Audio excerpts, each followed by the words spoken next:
So thank you very much, everyone, for joining us this evening. A lot of you probably know Salvador Macip by now from our last talk, but I'm just gonna quickly reintroduce him for those who have joined us this evening for the first time. So we're very happy to have Dr. Salvador Macip this evening with us to tell us about the current situation.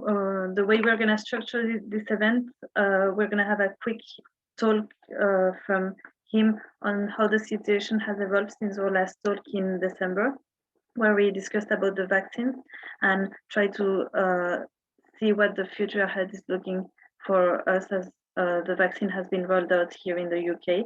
And then we'll open the floor for questions for anyone to ask and have direct factual information. Dr. Macip is a researcher here at Leicester University, mainly focused in cancer research and aging processes, but he's also published a fascinating book, which I got hold of during Christmas, on modern epidemics, hence his link with this pandemic, as he's been sort of the face of science on Spanish media, especially since he's from Spain, because of this book, which unfortunately already predicted most of what's been happening. So I hope you'll all find this event interesting, and I'll leave the floor to Salvador. Thank you very much, Elena. Thank you very much, everybody, for coming and for inviting me again to have a chat with you guys. So as Elena was saying, the goal would be to just provide a bit of an update of the current situation, but mostly give you the chance as well to ask some questions and see if I can manage to answer them. And so I'll start by sharing a few slides just to discuss a bit the situation of the pandemic in the UK, in the world, and also how we're doing in terms of vaccination, which is the key to get us out of this mess. So let me share this. Right, so can you guys see it? Yeah? Right, good. All right, so let's start this update then with the main numbers that we are all always looking for, and all the information that you're going to see today is from this morning. So I always try to have the information as fresh as possible because it changes daily. So everything is updated up to today. So right now we had 107 million confirmed cases in the world of COVID-19, which is a huge number, as you can see, with a death toll of 2.3 million. Now these numbers are an underestimation of the actual values. During the first wave of the pandemic, there was only 1/10 of the cases were diagnosed. So there's probably the actual number of cases is I'm sure, much higher than this. And the number of deaths is the same way higher than this. There's been quite a lot discussion on how to measure the death by coronavirus. And so probably the actual real numbers would be closer to 3 to 4 million probably. Now in the UK, we're close to 4 million cases of confirmed cases of COVID-19 with over 100,000 deaths. If you look at the cumulative number of cases in the world, let's take a global view of the pandemic. This is how it started in March, and now this is where we are right now. You can see that this is not still reached a plateau. So it doesn't look like the pandemic as such in the world is plateauing yet. This means that this is going up, so it's likely to plateau and then go down. Now, if you assume plateau, the down curve to be more or less proportional to the up curve, this means that we're not yet halfway through the pandemic and the amount of deaths that we're going to see. So we could be ending up with at least 4 or 5 million confirmed deaths by coronavirus. Obviously, this could be different if we actually, with the vaccine, we manage to bring this number down quickly. So perhaps the way down is going to be faster than the way up. Well, we'll have to see. At the moment, right now, it doesn't look like we have reached anywhere. We may be getting there. There's some signs of perhaps slowing down here, but the cumulative cases are still going up. So we're still very much in the middle of the pandemic if we look at it globally. If you look at the actual state of the pandemic now as the daily confirmed cases, so how many countries have an active, or what's the status of the pandemic in each country, as you can see, the countries with the worst rate of contagion are in Europe and in the US. But here, as you can see in Europe, there's quite a lot of red zones. South America coming up now. Some countries, as we know, like Australia, New Zealand, that have virtually no cases of COVID right now. China is reporting almost nothing as well. And some of the Southeast Asia seems to be doing pretty well together with Africa. So it's mostly Europe and the US, North America, that is doing poorly at this moment now in terms of how many cases we have. If you look at the evolution of the curve of the contagion, also from March last year to now, I picked a few countries as an example because this is an example of the different ways the pandemic has been managed. Let's forget about the first curves and focus on the what we're calling now the third wave, which is quite heterogeneous, as you can see. If you look at countries like the UK or the US, these are this is the UK, and this violet line here, and the United States going that well. So the evolution of the pandemic in the UK and the US has not been that different lately. We used to look at the US and say that Donald Trump was doing a poor job at handling the disease there, and it's true that at some points there was more out of control than in the UK, but not that at the end it's not been that different, and we are in a similar situation right now. So the UK and the US have followed similar patterns, where it got to a point in the UK, but also in the US, where things were really bad. This is where we started the lockdown. And as you can see, as soon as we were in lockdown, cases have been going down. Now look at Germany. So that's quite interesting. Germany was going up at the same rate as the US or the UK here at the beginning of a third wave at the end of the year. And then they decided to go into lockdown right away. And from the end of the year until now, Germany has been applying very restrictive measures, different kinds of different levels of lockdown. As you can see, they managed to keep the third wave under control. This never went up from this 200 value of cases, well, around 200, while in the UK, we managed to get, we crossed the 800 barrier. So the strategy of being quite severe and being quite strong with the lockdown seems to be working. And then Germany today announced that they're going to still be in lockdown for at least another month.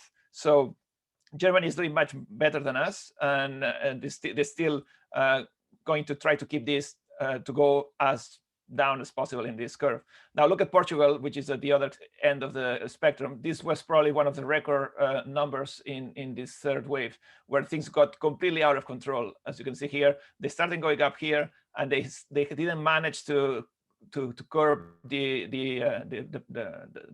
wave until they reach 1,200 cases, and now this seems to be on the way down. But from this graph, I think the most striking data is from Australia. So if you look at Australia, there's a bit of a bump in the first wave, but they managed to bring the conditions down to almost zero. And they've been almost zero since then. There's been a bit of a bump in the second wave, but there's nothing on the third wave. So this is a strategy that works. I mean, if you look at the numbers, this is what really works. You can argue that Australia is very different from Europe, obviously. It's a less dense country. It's a big country controlled by a single government, whereas in Europe, we have sort of a big territory controlled by many different governments, all doing different things. But the success is clear. If you manage to have a single sort of way of controlling the territory, a big mass of land, and you are strong with your measures, and you're serious about it, you can manage to keep it clean of the virus and really lock down the country, prevent the virus from coming. And whenever you have now, for instance, we saw it in the US Open, when you have people coming into the country, you get them into quarantine to make sure that they don't bring in any viruses. So this strategy it's been called COVID zero. So just zero tolerance for COVID, basically. It works. It works in Australia, New Zealand, and in other countries. Whereas in Europe, we've been having sort of a patchy response to the virus. Now look at the deaths, because in the end, what we are interested in is preventing deaths, in trying to avoid deaths. And this is the numbers from the UK from the start. In the first peak, there was a lot of deaths, obviously, but where we are right now, this is quite an amount of deaths. This is a cumulative data, the daily data of deaths. So the amount of daily deaths in the third wave has been higher than in the first wave. And this is not a number that can be easily or as easily manipulated as the number of positives. The number of positives depends on how many tests you do, but the numbers of deaths are the numbers of deaths. You cannot play match with that number. You can mask some of the results, but not a lot. So we are still in quite a lot of problems here. This is going down, obviously, but the huge peak that we had in cases brought this huge peak in deaths that is comparable or higher than the peak in the first wave. So although we managed to control this and keep the deaths to the minimum during the summer, the second and third waves have taken quite a toll in terms of death. And this is a quite interesting data as well. If you look at this is the percentage of fatalities. So how many positive people were dying of COVID. So right now we're around 2-3%, which would be more or less what the average is. So the fatality rate of this virus has been proposed to be between 1 and 2. So this would be more or less what we're seeing now. But if you look at the first wave, it went up to 14%. So this means that 14% of the people that were positive were dying of the COVID, whereas now we can bring it down to 3%. So this 11% difference, I mean, this huge reduction in the percentage of mortality of the virus comes down to having learned how to manage this virus. We didn't get any, this is not the effect of the vaccines. The vaccines have not yet, they're going to start bringing this down now, but we still have not seen a strong effect of the vaccines here because we're still in the process of vaccinating and protecting the elderly and so on. But also, we don't have any new drugs. We haven't, I mean, none of the drugs that have been used has huge effects. Remdesivir seems to be the only one that has some effect. But actually, the difference is how we reused old drugs like dexamethasone and these anti-inflammatory drugs that seem to be better at managing the patient. So this is how we learn how to treat the patients. And at the beginning, we didn't know what to do with them, and a lot of patients were dying. Now, without many new drugs, we understand what we need to do, and this is how the death rate has improved greatly. So this is a positive result. And this actually shows that how lost we were at the beginning, that we didn't know how to deal with these patients. Also, if we take a look at the deaths globally, this is the daily rate of deaths. This is another picture of how bad things are. And again, the places where it's worse, it's in Europe. Now, Spain, Portugal, UK seems to be the countries with the worst daily rates of death. This is obviously what you see after the peak of cases. You see a peak of deaths delayed by a few weeks, and this is what we're seeing now in Europe. But if you look at the cumulative deaths, and this is an even more interesting data, this is telling you how many deaths per million people, so it's adjusted by population, how you had since the beginning. So this is actually the measure of how well a government managed the crisis. And the worst countries, the countries with the higher percentage of death, are the US, and as you can see here, the UK is also at the top of the list, with Belgium here. So this is bad. So this is basically telling us that we've done quite a poor job at managing the disease early on. Now looks like we may have improved, and especially with vaccination, seems that things are going well. But definitely we have a history here of very poor managing of this of the pandemic over this past year, compared to other countries, as you can see, that are doing much better. Now, so we have vaccine now, so this changed the game a bit, or a lot. That's what's going to take us out of the pandemic eventually. So let's take a look at how the vaccines are and what are they doing and where we are right now. So this is the amount of people vaccinated here in the UK. So 30 million people have received the first dose, and 500,000 the second dose. So these are very good numbers. If you look at this is how many doses we're giving a day. So there's days that there's been up to 600,000 people vaccinated. This is an astonishing feat. I mean, it's definitely a show that in the UK we managed to organize vaccination very well, and it's very effectively. So we are vaccinating a lot of people every day. And as you can see, the cumulative number of cases is going up and up, and we are now closer to 13. So this is quite a huge, quick rise in vaccination. So this is we should be really happy about this and be positive about this result. Now, if you look at the second dose, well, actually, maybe we can talk about this later because it's going to be interesting to maybe to talk about this later. Now, if you look at compare the United Kingdom to other countries, so the percentage of the population that has received at least one dose of the vaccine. So the UK is at the top. It's one of the countries doing better with about almost now 20% of the population having gotten this first dose.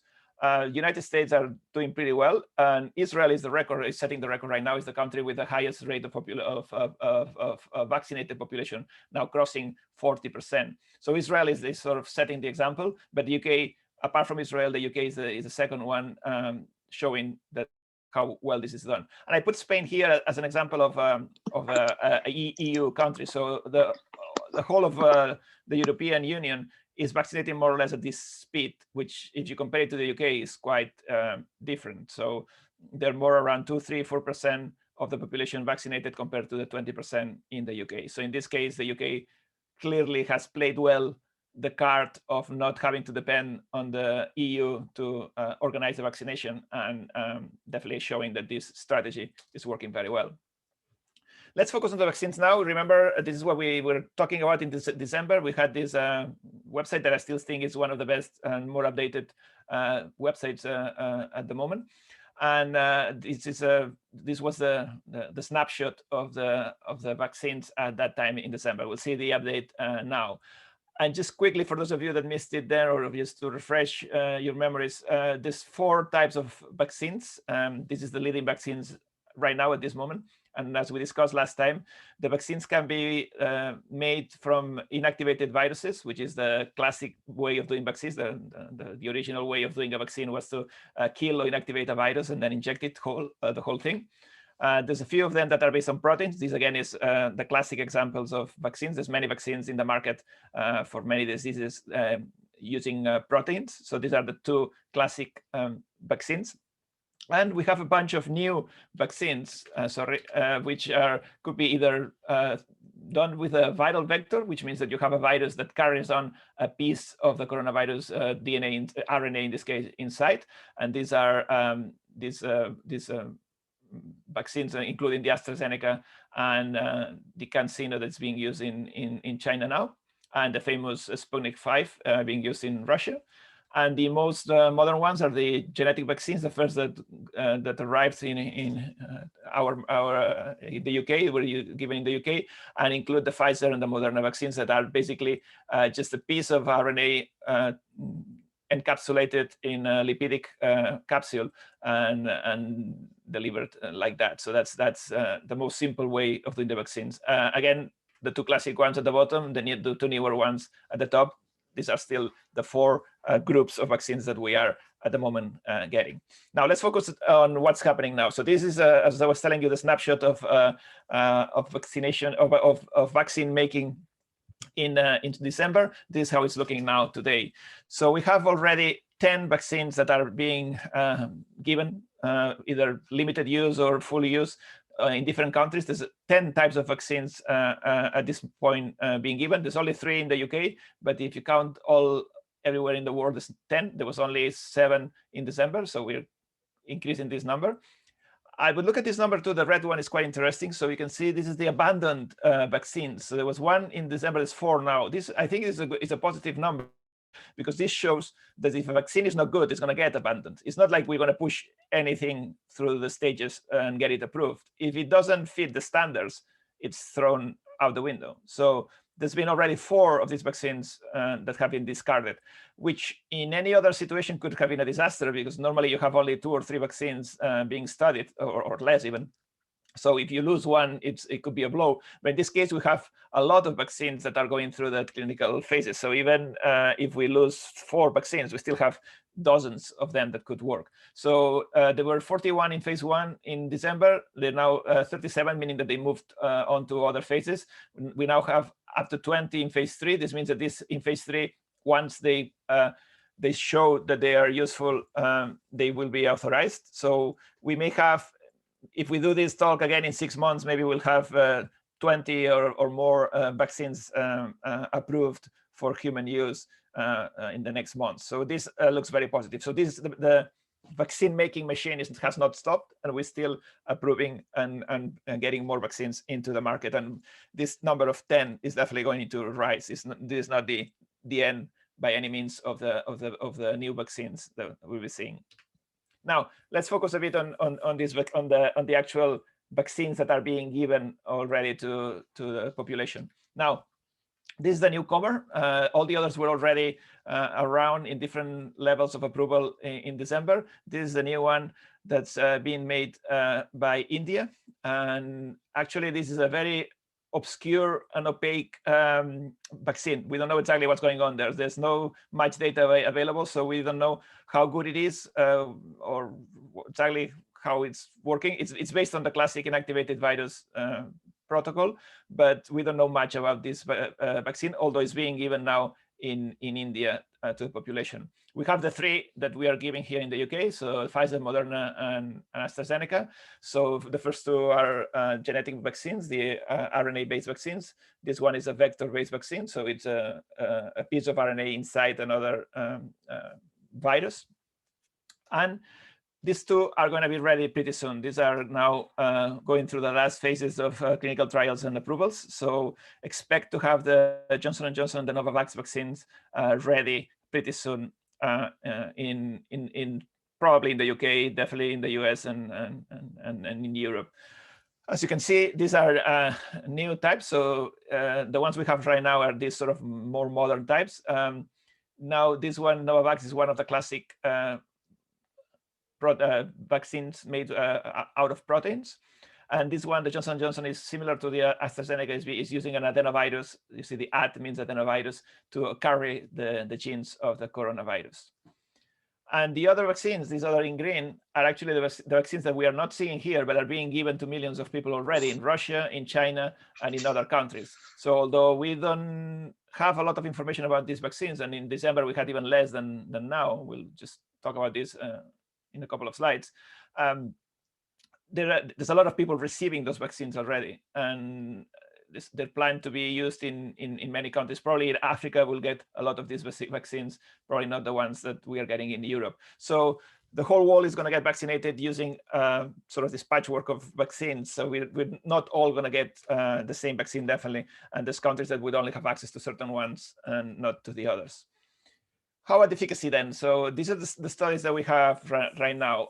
This means how many people are protected, how many vaccinated people are protected from getting the disease. So if you have 100 vaccinated citizens with a Pfizer vaccine, 95% of them, so 95 of them would be protected, would not get sick. So this is a very good number. So this is a very high number. The Moderna vaccine has also this high, and these were the first numbers that were announced, and these are very huge percentages of efficacy for vaccines. Remember that vaccines like the flu vaccine, sometimes it has an efficacy of 30, 40%, and we still consider it good. The malaria vaccine is below 30, and we still give it. So having a vaccine that reaches to 95 is an excellent number. It's a very good news. Interesting also as well to mention what's the efficacy after the first dose. So how many people would be resistant to the disease after getting only one dose? According to the data, the Pfizer one, around half the people will already be protected with only one dose. And the number could be even higher. There's a lot of question marks here. Obviously, this is not 100% sure, but a lot of people, maybe up to 80%, would already be protected with only one dose of the Moderna vaccine.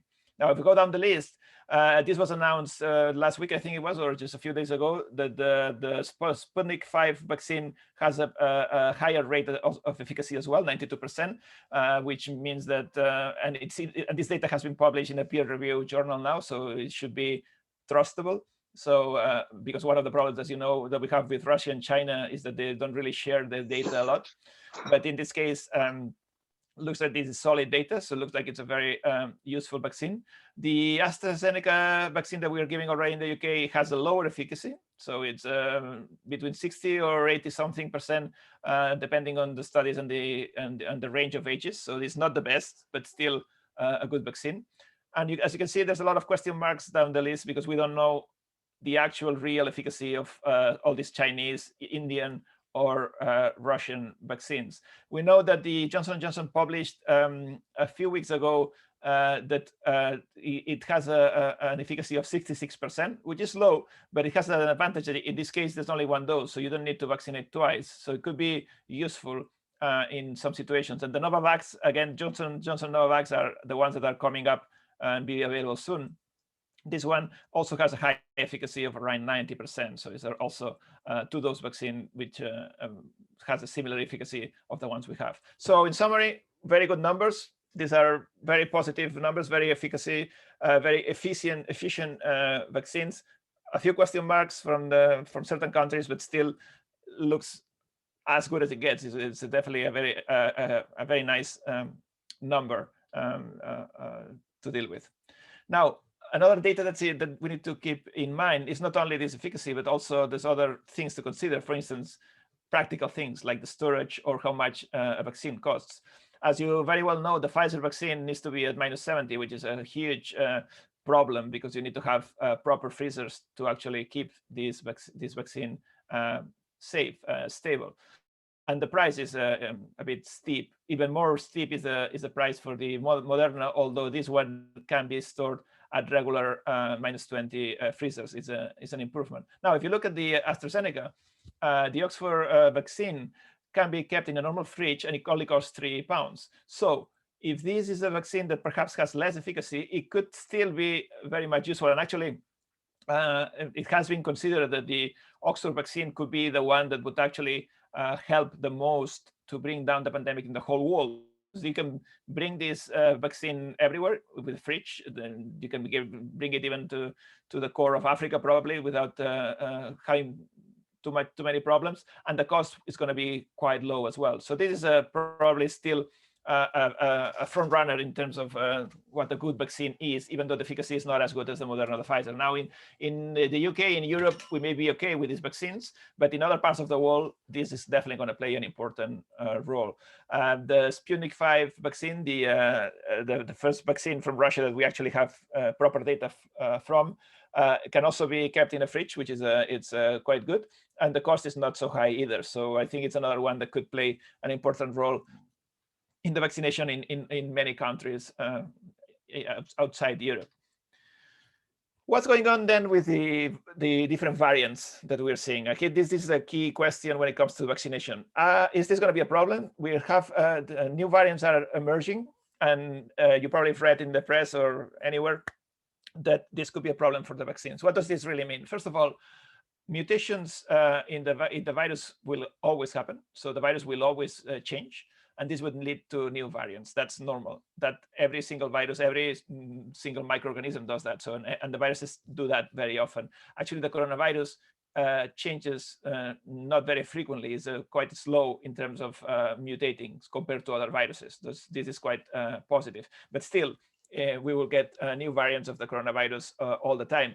There's been more than 4,000 variants recorded at the moment, but we are worried about 3, especially because of the changes. Most of these variants would not add much to the virus, would not really mean that the virus is going to be more aggressive or anything. It just changes. A lot of the times there's changes that don't do anything, but there's still a change. Now, one of these changes from time to time does something important. This is what we've seen with these 3 variants that we are worried about now. The UK, the South Africa, and the Brazil variant, although the names are not perhaps the most adequate because we don't really know where they come from. We know that they were detected first in the UK, South Africa, Brazil, but they could have been originated elsewhere. Why are we worried about these 3 variants and how this is going to affect the vaccines? The first problem is that all 3 share this N501Y mutation that allows for the virus to bind better to the target cells in our lungs and leads to a higher rate of infection. So this makes the virus more contagious. Looks like all this is still under study, but looks like this is making the virus more contagious. Now, this is a problem, but it's even worse when you add to this the E484K mutation, which is the one that it seems to change the spike protein against which the vaccines are made and could make this protein not recognizable by the antibodies that the vaccine generate. So that these are the two actually that are worrying right now: South Africa and Brazil. The three of them are worrying because they increase the rate of contagion. But these two particular ones, on top of that, could escape from the vaccine. So what's going on here? All the companies started checking whether this was enough for these viruses to escape the antibodies that the vaccine generate. Pfizer says that the Pfizer vaccine protects against the new variants, but slightly less. So the percentage of protection that we saw, which is 95%, would be less effective against these three variants, particularly these two. So this is a problem, but it's not a huge problem because we would still protect a quite high number of vaccinated people, although we don't fully have the numbers yet. Novavax and Janssen said the same thing, that the antibodies generated by these vaccines also offer enough protection to stop most of these new variants. Oxford vaccine says this, the vaccine protects against the UK variant, but maybe less against the South African variant. And this is a paper that's been, well, a paper that was published, that was publicized a lot this last week, where in South Africa they said that the Oxford vaccine was not useful to stop the disease, although that was quite discussed later because it's a small study and only in young people. So what they saw is that it could not stop perhaps the less severe forms of the disease, but it looks like it should still protect against the severe illness and death, which is in the end what we want, to make sure that nobody has the severe form and dies. So could still be okay, probably, AstraZeneca against this.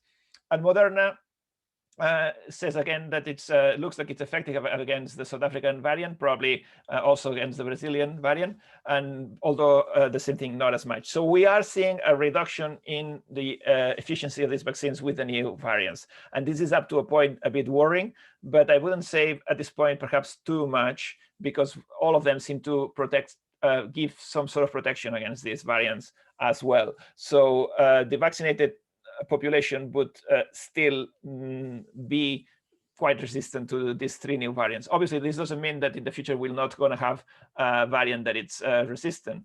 And the more cases we have, the more mutations we're going to see, and the more likely is that eventually one of the variants is going to be resistant. So we'll see what happens in the future. But at the moment, there's reason for concern, but only moderate concern. There's been in the press these days, there's been quite a lot of fuss related to the AstraZeneca vaccine, whether it should be given to over 65s or not. So this started when Germany decided that the AstraZeneca vaccine was not good for over 65-year-olds. And this was very much argued immediately by the UK, and obviously AstraZeneca saying that that was not exact. So at the beginning, Germany used some figures that were wrong. They were saying that only 8% of the over 55s were protected. That figure was a miscalculation.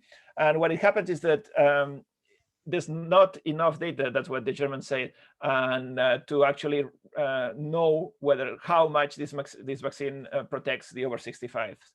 That led to the whole Europe to follow suit. So Spain, France, they're all doing the same thing, not giving this vaccine to older people. But then yesterday, and with an update today, it was published that the WHO does recommend the Oxford vaccine to over 65s. And it should be still given against the South African variant, although there was this discussed study about whether it would or would not protect against the less severe illness. So the WHO recommendation still is that these vaccines work, or should work. So there's no reason for not use it in all people, although it's true that we don't have as much information in over 65 as we have under 65s. Right, so just to finish up, going back to what we were saying about the first dose, we mentioned this idea of, we showed this data of the UK having this great rate of vaccination and having this up to now 30 million people vaccinated, having the first dose. But this is only the first dose, and this could be a bit misleading, because when you look at the second dose, the rate of vaccination is very low. And it started very well, the second dose, but it went down to almost nothing. And around 20th January, we already reached sort of the rate that we are seeing now of around 3,000 people vaccinated per day of the second dose, compared with the first dose that we got up to 600,000 per day at some point. So the cumulative dose of the second dose, as you can see, it started well, but then it's kind of stuck around this 500,000 people. So if you look at the countries in the whole world, it's even more striking. So if you look only the share of people that have received one dose, the UK is up there, is the top country after Israel that we just discussed, is the one that's doing the best. So the UK has a 20% rate of vaccination right now, and with the US, Bahrain, Malta, Chile, and so on. But if you look at how many people have been fully vaccinated, meaning that they have received the 2 doses, the top 10 changes completely. So we have here, the UK disappears from the top 10 and is down here. And countries that are here at the bottom are now much higher. So what does this mean? So this means that there's a different strategy in different countries. So the UK has decided that it's better to try to give the first dose to as many people as possible. So they're not so worried about the second dose, but they prefer to have as many people covered as quick as possible with the first dose. That's the strategy right here. That's why UK is at the top of the list of the first doses. Not so much the second dose, because they're at this point, the UK is not too worried about that. So they are going to let a few weeks pass before actually starting giving the second doses. And why is that? So as you saw the numbers before, the first dose seems to already protect quite a lot the population. So the rationale here is, let's try to cover as much as we can with a low efficiency, instead of just covering a small population with a high efficiency. We'll see what strategy works best in the end. There's some countries that are doing the opposite, as you can see here. So, most of Europe are vaccinating at the same time, like Italy, Spain are doing first and second doses really close by. Obviously, as you can see, Israel is off the charts in any of the scales, but still are giving more first dose and second dose. But as you can see, there's 2 different strategies, and it's not clear which one is going to be better in the end. We'll see. But look at the numbers of the percentage of the population vaccinated in the map. So that was the top 10 list, but this is the whole map of the whole world. So there's countries here that are not even remotely close to start vaccination. So we are vaccinating a lot in the US, in the UK, Israel is down here, Bahrain down there, China as well, Russia is getting a lot of vaccines as well. But there's a lot of countries that are not actually having even started vaccinating all over the world. And this is a problem because of what we said before. So the virus, as long as there is a virus circulating, this virus can mutate, and variants that are resistant to the vaccine can emerge. So it doesn't really make a difference if we are all vaccinated in Europe. If in Africa there's still there's not enough vaccines and people are still not vaccinated, the virus is going to be mutating. And eventually, as we can see, once you have a new variant that is more contagious or more aggressive, or in this case, resistant to vaccines, it would jump and it would spread around the world. So that is the danger right now of not vaccinating everybody at the same time. And this is quite tragic when you start looking at the actually number of vaccines that have been ordered. Like the rich countries like Canada, the EU, US, Britain have ordered up to 2 or 3 times more vaccines than people they have in their countries. So in Canada, they're gonna have 5 vaccines per capita per citizen. In Britain, we're gonna have around 3. So at least those are the ones that have been ordered. But there's countries in which these numbers are gonna be like even there's less than 1 per person in reserved so far, ordered so far in many countries. And it all depends in the end on how much these companies can actually produce all these doses that have been ordered. As you can see, the AstraZeneca Oxford vaccine is the one that we are relying the most to cover the higher number of people. So there's 3 billion vaccines being promised between 2020 and 2021. And Novavax is the next in line with 2.1 billion vaccines ready to, or at least promised. These are, I mean, if you compare the ones that have already been delivered to the promise, there's a big difference. But in 2021, the idea would be that this production is going to ramp up and it's going to start covering more parts of the world. And that's why it's a problem if the AstraZeneca vaccine is not working against certain variants, because we are expecting this one to be the one that covers a lot of ground, a lot of people in the world. And finally, this is the last one. If you can see, look at the calendar of the rollout of the vaccines. We are now, if you look at the richer countries, and this is us, we are vaccinated. We started vaccinating in December. We already vaccinated priority groups, vulnerable groups. We are now vaccinating health workers, elderly, and so on. And it's probable that by the end of the year, most of the country would be vaccinated, and this would happen in Europe, US, and so on. Other developed countries, Russia, Brazil, and so on, they may be a bit more delayed, but it should be around the same thing, that towards summer, most of the vulnerable population will be vaccinated. The rest of the population between summer and the end of the year, perhaps beginning of the year. Now, if you start looking at middle-income countries, and this includes huge countries like India and China, this is even more delayed. So the vulnerable population is not going to be protected within this year. So they're still going to be vaccinating vulnerable groups towards the end of this year. And the rest of the population is unlikely to start until January next year, and will be vaccinating through to 2022. So probably not until 2023 they're going to have the whole country covered. And this is even more worrying when you look at the low-income countries and those that rely on the COVAX scheme, which is this sort of a common scheme of to give vaccines to the countries with less resources. These guys have not yet started vaccinating, and there's many of them that have not even close to vaccinating. It's likely that the vulnerable population is not going to be fully vaccinated until mid next year, and the normal population, the rest of the population, will not be vaccinated until the end of 2023. And why is this a problem? Yeah, we are going to be vaccinated in 2022, and these guys, by the end of 2023, they're still not going to be fully vaccinated. If during this time in any of these countries a new variant emerges that is truly resistant to the antibodies made by the current vaccines, we're going to have to start vaccinating again. So we have all this year in which we could start thinking about recovering normality and doing normal life, but the rest of the world, many parts of the world, will not, in which anytime another spark can rekindle the fire. So we're going to be in a sort of a fragile situation, at least until the end of 2023. I think this is something to be aware of, and that as a final thought, we are not going to we need to deal with the pandemic as a global thing. This is a global problem, and we need to solve it globally. And until the whole world is vaccinated, we're not going to be over. The disease is not going to be over. And that's it.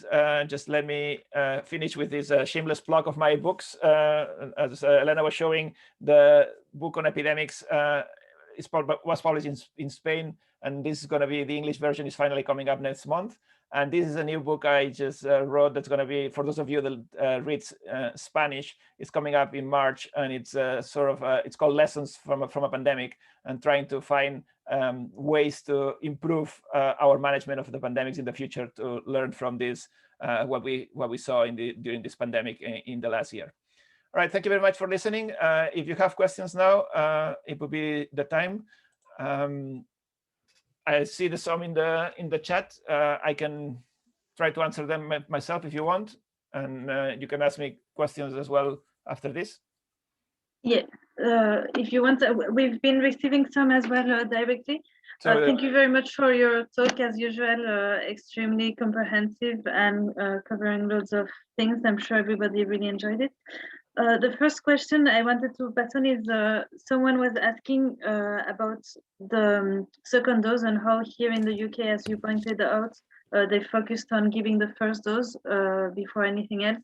And how do you think that increased second interval up to 12 weeks that they've set at the moment will affect the efficacy? Well, the question is that we don't know. We're doing it a bit blind, because all the clinical trials had these 2-3 weeks between doses. So we don't know how well it's going to work with 12 weeks.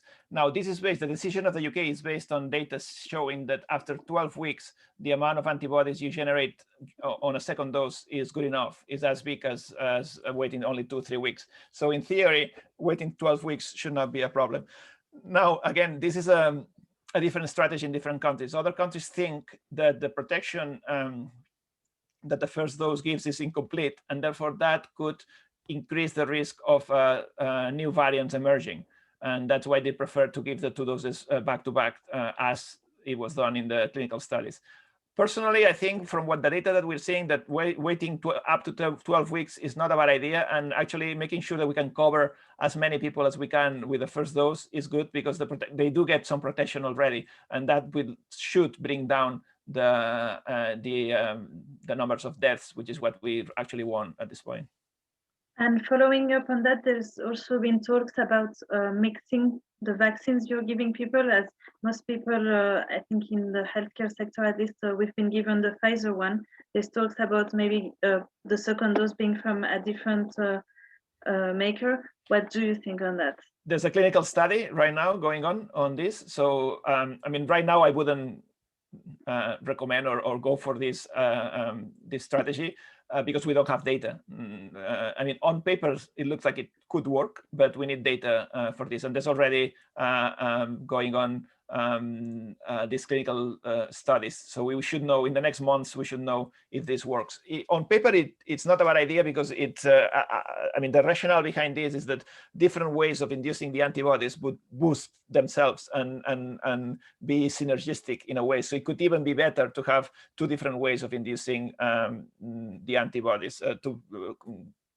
Could be 2 completely different ways, like an RNA-based and a viral-based, and the response would be slightly different, and that would give you a better response. But all this is a hypothesis. Until we know more data, we don't know. So I would hold on to this, and probably in the next few months, we should have a proper answer for this. Okay. And there's been also other questions on here. There's someone asking, there's talks about having annual boosters of the vaccines, as you said, because until the whole world isn't vaccinated, what's likely is that we'll have recurrent variants emerging. Yeah, that's a good question as well, because another thing that we don't know is how long this immunity is going to last. Because we don't know, because we haven't had the time to follow it up for a year, because it's a new vaccine. So we don't know what's going to happen in 6 months or in a year or whatever. So it could be very well that we may need a 3rd dose or a booster or another vaccine or something to sort of keep us going until the herd immunity is achieved all over the world. But I mean, this we will have to see as we go. It looks like the antibodies that you get by having survived the disease are very patchy. I mean, and some of them may last only a few months. Some of them may seem to be lasting up to 6 months. But this don't compare with the ones you get with the vaccine, because with the vaccine you get many more antibodies. You get a lot of antibodies. So this should last you for longer. So there's hopes that it should last at least a year, but at this point we don't have any data, so we're going to have to follow it up and see. So that also is another reason to be cautious after being vaccinated, because although vaccination does provide protection, first of all, the efficiency is not 100%. So some of you that got the vaccine will not be protected statistically. And second, after 3, 4, 5 months, we don't know how good this protection is still going to be. So we still have to be careful until we fully understand this sort of rate of protection and how good the antibodies are. And we have Carmen here from Kent, I think, saying that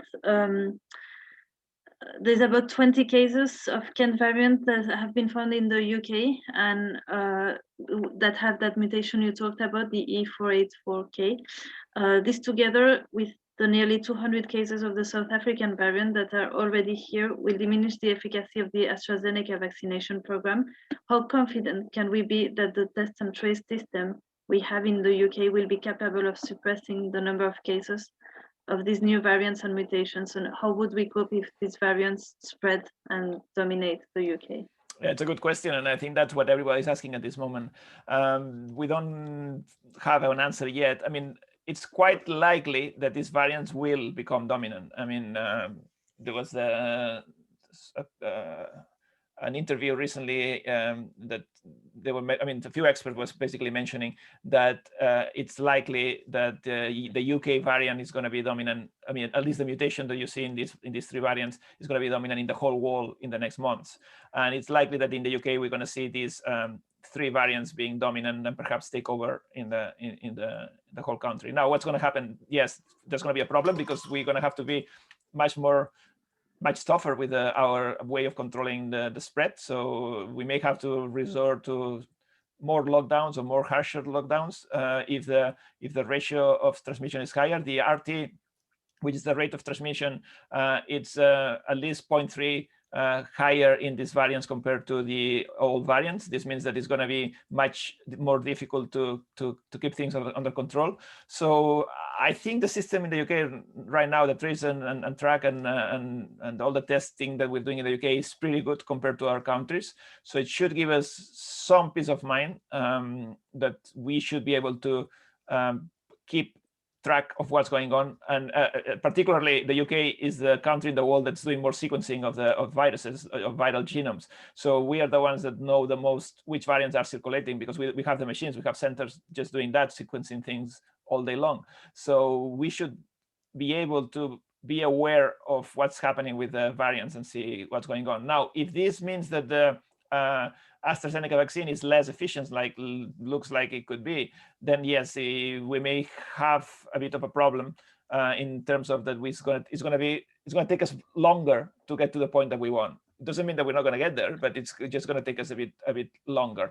But as I'm saying, at this point, all this is hypothesis, all this is unknown, and we're really we're still debating how more contagious these variants are. It looks like they are, but we don't yet have biological data confirming that. So there's a lot of things that we don't fully know. So I think these are key questions that at the moment I don't think we have the answers for.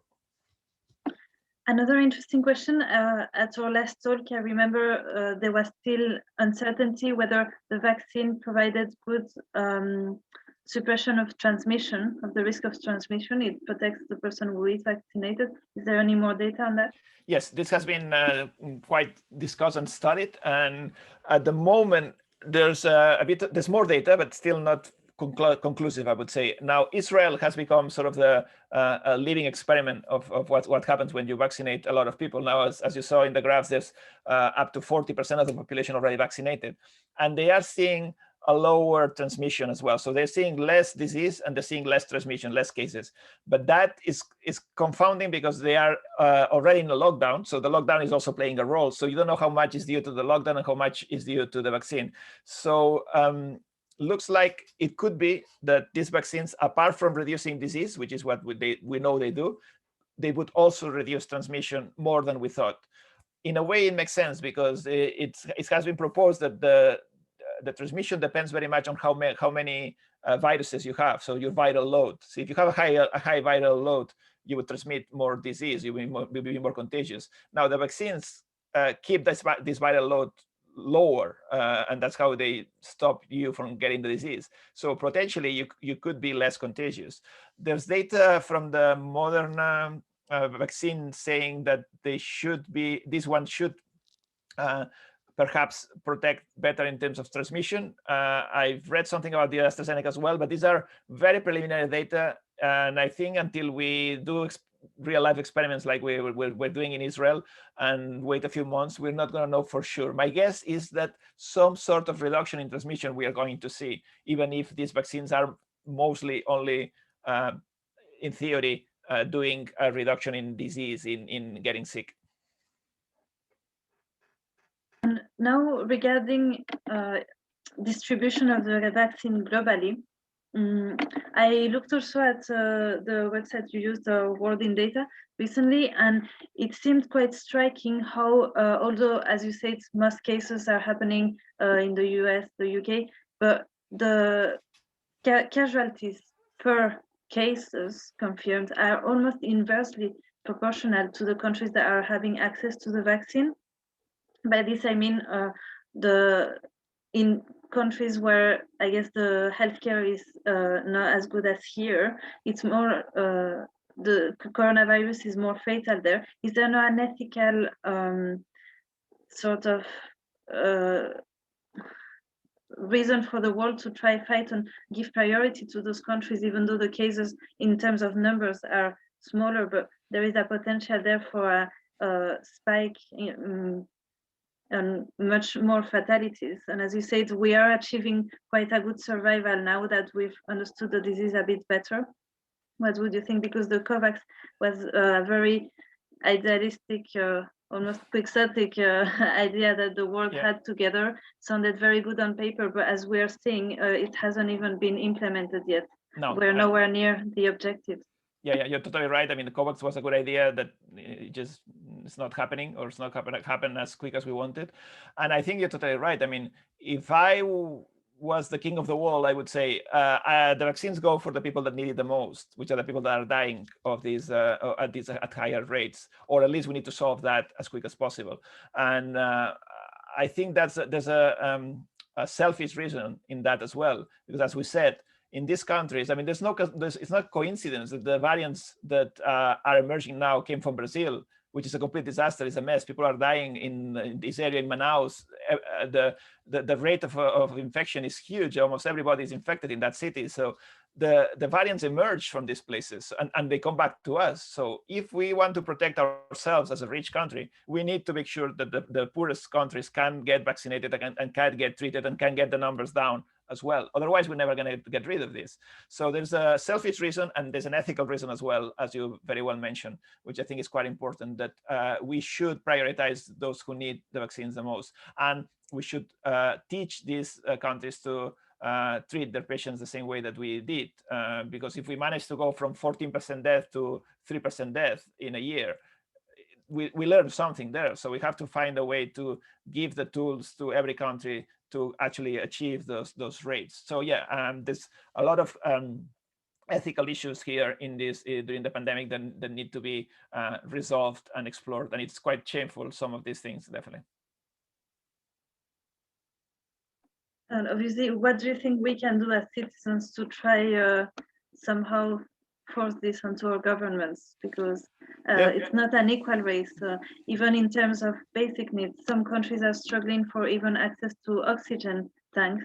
Whereas here, what we're complaining about is, restrictions that prevent us from maybe, doing some, first world problems sort of things. Where some people are genuinely struggling for the most basic needs. Yeah, I agree. I'm not sure. I mean, you always think that as a citizen you cannot do much, but if you look at what happened with climate change and the whole movement started by Greta Thunberg, which is just a teenager, started a movement that got very far. So, I mean, do not underestimate the power of the masses, I would say, probably. I mean, although it's true that we don't have much saying in these things, and this is a geopolitical thing. It's much more complicated than we all know. I mean, the whole vaccine spat that we had here in Europe between the European Union and the UK fighting over who gets more vaccines or not, and calling each other names for sort of hoarding the vaccines. That's very shameful and sad, but that's how politics and economics work. I mean, that's how the world is nowadays. And what can we do to change it? Well, I don't know, maybe when it's election time, vote for the right parties. That's our power. That's always the power of the people, is to vote for the right people, although sometimes it's difficult to choose the right one because they are all equally bad. And I guess, yeah, complain, protest. I mean, I do as much as I can when I have access to, when I can write an article in a newspaper, or they give me a spot in the radio. That I say this all the time. This is a complete shame that we are not paying attention to, and it's going to bite us in the back, because we're going to get these variants coming up from these places, and then they're going to come back to Europe. So unless we really think about this globally, there's nothing you can do. So all of you, I guess you can contribute to that, to raise your voice as much as you can. And perhaps that you can only reach 2 or 3 people around you, but 2 or 3, you spread out this, and eventually would lead to something, I'm hoping. I mean, I'm optimistic by nature, but also trying to be realistic. It's going to be very difficult that the countries act the way they should in this case. And the COVAX initiative actually is fully implemented. I think it's going to be a tough one. Thank you. Changing now a little bit topics. I see here a question from Laura Phillips, which is a bit of a reminder from our previous event, but I think it's important to stress. And she's talking about all the fake news that seems to be going around on social media with especially the mRNA vaccines. I recommend you look our previous talk on YouTube. I'll put the link later. But just as a reminder, I think it's important to highlight this again. And she was asking, you know, how they mention autoimmune diseases and side effects in the long term. And do you have any reassurance you can comment on mRNA vaccines for her and the long-term safety of the vaccine that uses this technology? No, I think it's important, and it's something that still worries a lot of people. I mean, now we have millions of people vaccinated with RNA vaccines, and we've seen that nothing happens in the short term, which is what we knew.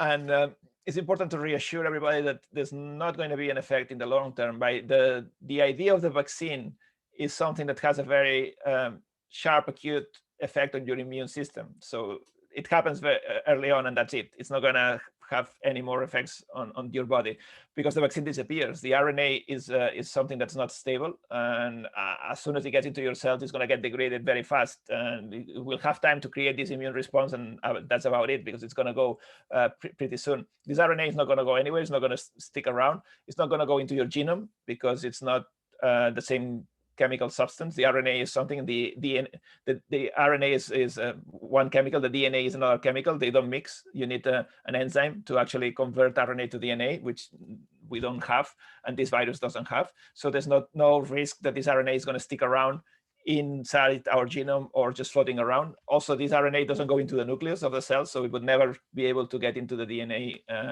as well. So there's no risk of transformation of our cells, integration of the RNA in our genome, and or the RNA is staying around for long enough to do anything. The effects we see are going to be within the first days of the vaccine. And this we've seen now, that, and we knew from the clinical trials, and now we have confirmed that nothing major happens. I mean, most of you guys probably are vaccinated already, and you have experienced what happens when you get a vaccination. I mean, you can get knocked out for a couple of days sometimes. Some people don't feel it. Some people have pain, headaches, whatever. So there's a lot of responses that are the typical response to a vaccine. And that's as much as you're going to get with this vaccine or any other of these vaccines that we have.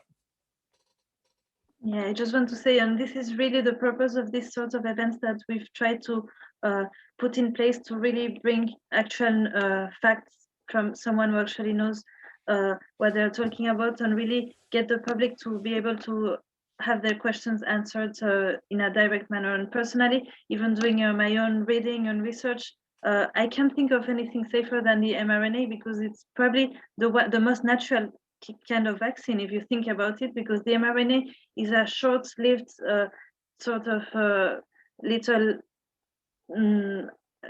message that you carry in your body that disappears immediately, and then everything that stays in your body, all the resistance you produce, is made by your own body. So anyone who's vaccine hesitant, if anything, this is the most suitable vaccine for them, in my opinion.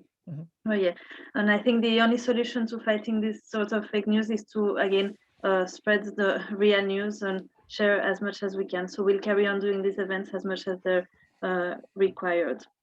More than happy to answer these sort of questions. And we have a question by Vikram here. What are the chances of a third, even fourth wave in the UK and globally? Oh yeah, sure. I mean, the chances are 100%. We're going to get another wave and another one. We're going to still get more waves after this one, for sure. Now, the key is how big this wave is going to be. So it's very different if you have a wave this high or a wave this high. So if you remember the graph from Australia, even Australia had a few bumps in the waves, but that was nothing compared to the huge bumps we were getting in the UK, or Portugal was the record. So this virus, all viruses, all pandemics will go in these sort of waves because they respond to what we do. So we go into lockdown, the virus goes down, we relax a bit, the virus goes up again. So this is going to keep happening until we are all vaccinated. So it's almost inevitable that we're going to see a fourth wave and a fifth wave, and who knows how many. what I'm hoping is that the next waves are going to be much, much lower than this. And as we are more and more vaccinated, these waves are going to be almost nothing, and they're going to fade out and phase out on their own. But I would expect, I mean, there's mathematical models that predict a fourth wave around May. We're going down now, this what we call globally the third wave, although the second and the third were sort of overlapped. So if you call this one the third wave, it's likely to end towards the end of March. And it's likely that in May, we may start seeing another wave, according to some mathematical models. But obviously, this depends on many things. I mean, if we have new variants, this can go faster. If we don't behave properly, if we just relax too much, this is going to go faster. If we keep the measures in place, it can perhaps not go as quick as we think.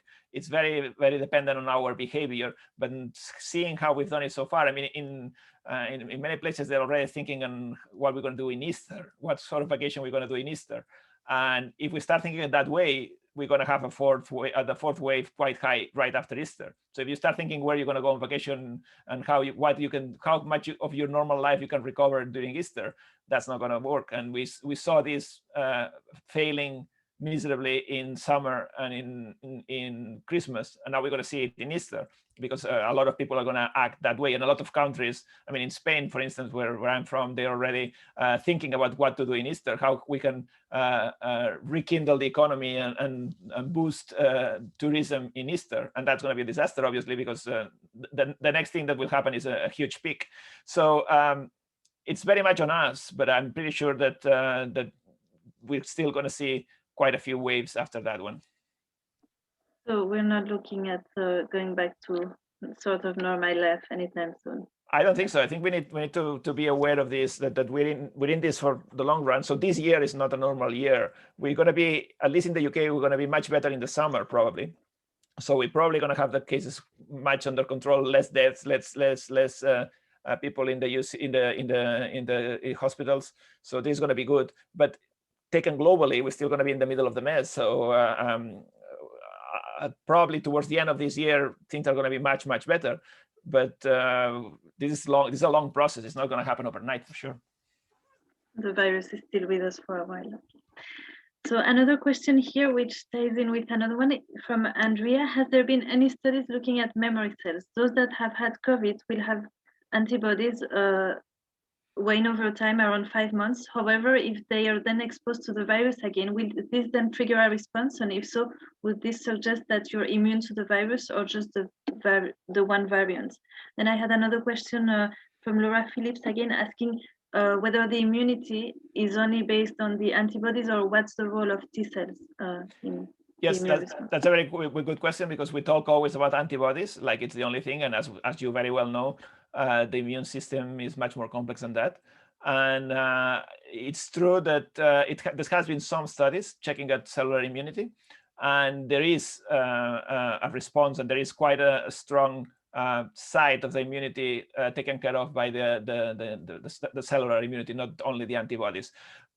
It has not been quantitated, and it's not fully known exactly how much that is protecting you, but it has been seen, for instance, some people that survived the first infection and the antibodies went down, that if you look at the memory cells and all the cells seem to still have this ability to mount a response against the virus. So it doesn't only depend on the antibodies. The problem is that there's not a full quantitation of how much of the response you're going to have is cellular and how much is antibody based. But it's definitely both things together, yeah, that will keep you going, and that should or could protect you against these or perhaps even more variants coming up in the future. Normally, it's not a kind of an all or nothing. If you think about the flu, which is a very good example for a virus that changes very much more faster than the coronavirus, and that every year is different. The flu, you have to give a new vaccine every year, but even that change, that yearly seasonal change, you still have some immunity against a virus if you've been exposed to a similar one before.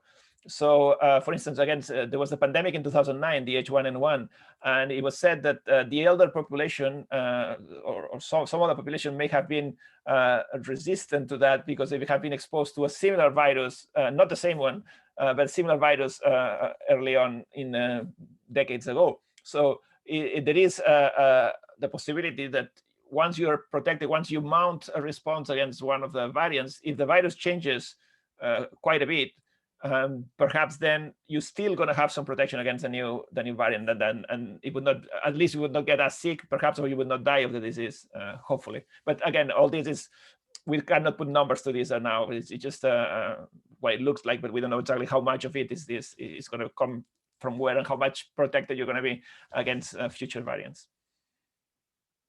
And now a more clinical question. I'm not sure if but I'll just ask it anyway. We've seen that this coronavirus is leading to very different presentations, and started working as well in ITU as an HCA, in things that have never been seen from other diseases, and it seems to present in very different ways. And someone asked here, has there been any research into the reasoning behind the supposed happy hypoxia, where COVID patients with extremely low oxygen saturations are still alert, which usually they wouldn't with such. Yes, it's true. And this was I read some papers about this at the beginning, that how this disconnect between your oxygen levels and your actual response to it, that it was not proportional. And this was the thing that was quite discussed at the beginning. I haven't seen many new papers coming on that. And as you say, I think that this goes down to all these unanswered questions we have about how this virus causes all these effects. I mean, it's very rare for a virus to give this huge heterogeneous display of symptoms, because you go from the asymptomatics that will never have any sort of symptoms to the people that die, and in between you have all sorts of things that go from neurological disorders, even so people that have quite a strong neurological impact, to people having the lungs destroyed, maybe, basically, and people that would have no response whatsoever. So why this is happening, why this virus is giving such a range of responses, I mean, it's difficult to explain that right now. And situations like this happy hypoxia kind of a thing, which is quite unusual, and it hasn't been described in many situations, is not understood at this moment. As far as I know, and I've read a few papers on this, it's not clear why this is happening, and hopefully maybe we'll know more in the future. And jumping again to a different subject now, Zachary is asking, surveys in numerous countries have reported significant rates of vaccine hesitancy. This is a bit what we discussed in our previous event, with the potential for relatively low rates of acceptance, especially in the Middle East and certain parts of Europe, such as France. How significant a problem may this pose? I think this is a huge problem, and we are not seeing it yet now, because we are vaccinating the older population and the susceptible population. These guys are very happy to get vaccinated, obviously, and we are getting the health professionals vaccinated, which most of them understand what the vaccine is, and would again be very happy. So at this moment, I think we are in a sort of a honeymoon phase where everybody's happy to get vaccinated. As we go down the range of ages, as we get to the sort of the younger population, we may be struggling here.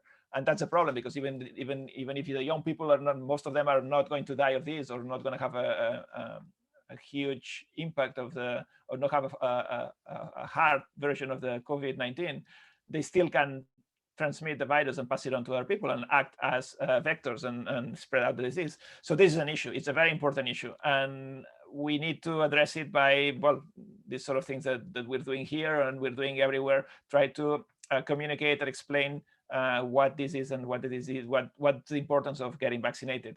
The numbers changed quite a lot from the beginning. When they were asking people about whether they would get vaccinated or not before the vaccines were available. In some places, you would see up to 50% of more saying that they would not get the vaccine. Now these numbers have changed quite a bit, and people are accepting more and more that the vaccine is okay, and people are not dying when they get vaccinated. There's millions of people vaccinated now, and things seem to be all right. And if you're worried about the RNA vaccines, well, wait for a protein-based vaccine, or wait for an inactivated virus vaccine. They're coming up soon, so that's not going to be a problem. So I think there's more and more people that are being converted, and there's some of them that will never be converted, I guess. And these are the ones that we need to see how we solve that issue. And I agree, it's not a problem now, perhaps, but it's going to be a problem in the next months, and it's going to be a big one.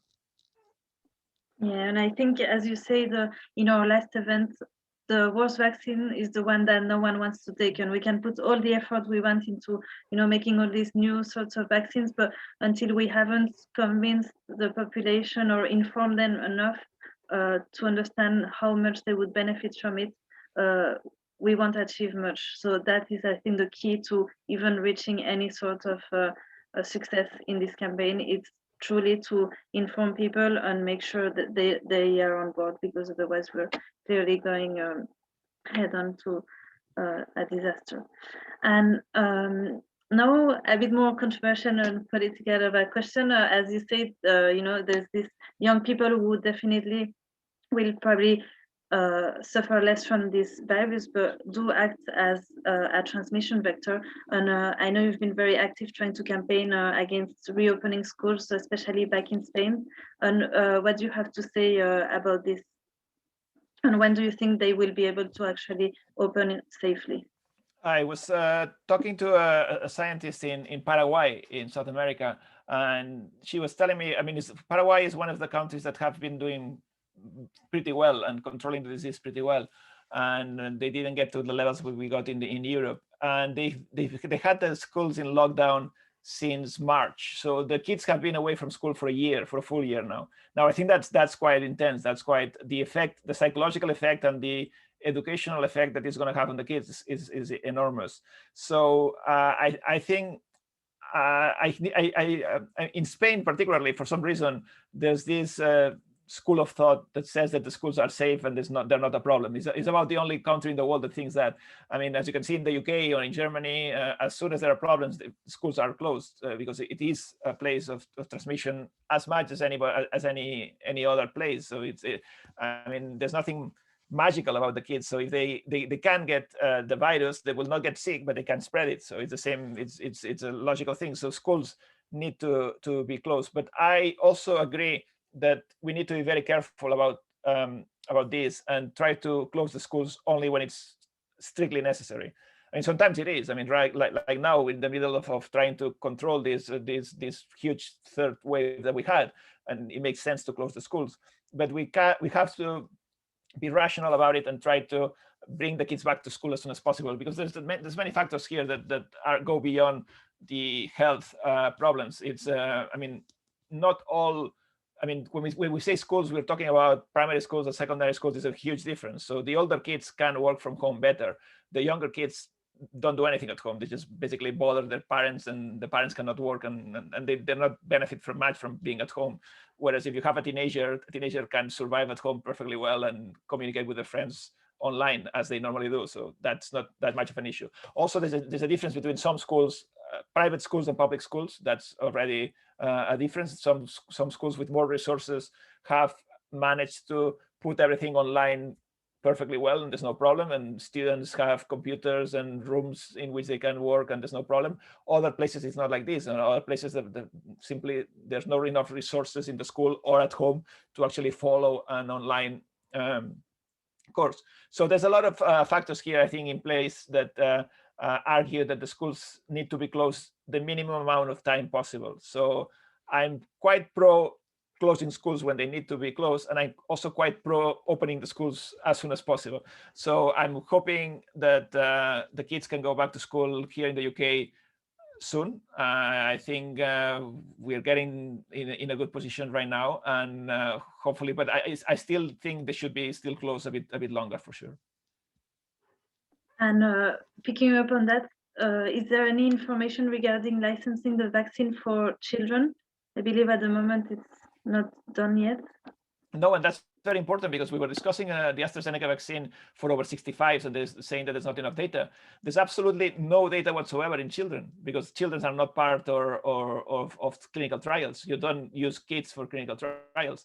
So we have no idea what's going to be the protection in kids. We can assume that the vaccine is going to be as safe as it's going to be in adults, because this vaccine is not going to give you more problems in kids than in adults. But how much they're going to be protected and how effective they're going to be, we have no idea whatsoever. So either the likely thing is that they're going to be doing some quick clinical trials in kids and see what happens to confirm and to give you some indication. But at this point, there's no information whatsoever. There's less hurry because the kids are not going to get vaccinated until later in this year or perhaps next year, but I think we need more studies to know what's going on. And now a few more general comments on the measures that have been taken. Obviously, for me personally, especially reading your book over Christmas, it was extremely frustrating to see how most of the answers were already written 10 years ago on how to react to such a pandemic. And it was really nearly upsetting to see that so many deaths could have been avoided if we'd acted more promptly and better and listened to all the people that have spent lives studying this sort of events. But how do you think we should go from now on, considering we can't redo what we've done, but what would be the ideal measures? What in terms of border control, a better track and trace system? What if you were to be, the health minister or in the government, and people would actually listen? Which kind of advice would you give to all countries? Okay, so now I can do a spoiler of my coming book, which deals with that. So basically, that's where I try to answer in that book, because I think that's a key thing. So how we prepare for the next one. So I think this pandemic has been a bit of a rehearsal for the big ones, because there can be a much worse pandemic than this. We know. I mean, ask any virologist, and they will tell you that this is child's games compared to what we can see in the future. So that means that we need to learn from this pandemic and prepare for the next one. For me, the important things would be to learn more on coordinate the efforts better. Like we need a global coordination, we need a European coordination, we need a much bigger picture. I mean, somebody looking at the big picture and understanding how to address this globally. That's the most important thing. And having a protocol ready for the things that we know it works. So track and trace for sure, and being able to implement lockdowns much quicker, much faster, and this sort of quick, fast, strong response that has worked very well in some countries. Sorry. I think in the end, we're going to have to look at which countries had the best numbers and which had less deaths and why, and try to implement those solutions in a protocol that you can go to whenever there's a next pandemic. And the next pandemic, the key would be to have this ready and to be much quicker at responding to the pandemic. I think that's, for me, it's the bottom line of how we need to prepare for the next one. Yeah, it's about time. I could be talking about this for many hours again, but I think people are slowly switching off, so I think we leave it there. Thank you very much again, Dr. Salvador Macip. It was a pleasure having you with us tonight, and I do highly recommend your book. It's coming out in March in English, so everyone, I'll share the link to it as well. And yeah, I hope everyone keeps safe, do get your vaccine, and hopefully we'll be out of this soon, but until then we'll just try to do our best. And thank you very much. Everyone is thanking for the talk. I really hope you all appreciate it. Thank you very much, everybody, for the invitation and for the nice questions. I think it was a very interesting discussion. A lot of important topics were addressed. So stay safe and spread the word, I guess. And good luck, and see you.